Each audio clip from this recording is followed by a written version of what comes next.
من بين أهم المملحات الرمضانية الرائعة الصقار بكل الأنواع. واليوم جبت لكم الحشوة الأولى بالجبن معلكة من الداخل ولذاذين بزاف، مكونات بسيطة، ما كيطلبوش بزاف ديال المقادير.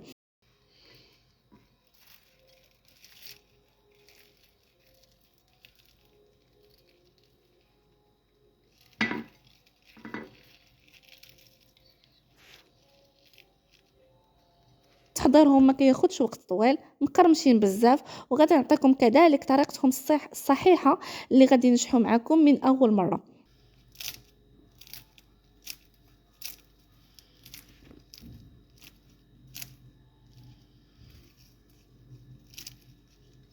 وبالنسبة للحشوة الثانية اللي كتعجب الجميع، اختاريت نقدمها لكم بالحوت وشعرية الأرز، طيبة ديال تتبيلة السمك، كيجيو رائعين من داكشي الرفيع، لونهم ذهبي جميل، ومذاقهم نخليكم تجربوه باش تحكموا. الا بغيتوا تعرفوا الوصفة كاملة مع جميع التفاصيل، ما عليكم غير تدخلوا لصفحة الفيسبوك او قناة اليوتيوب، تلقاو دائما فيديو جديد مع وصفة جديدة.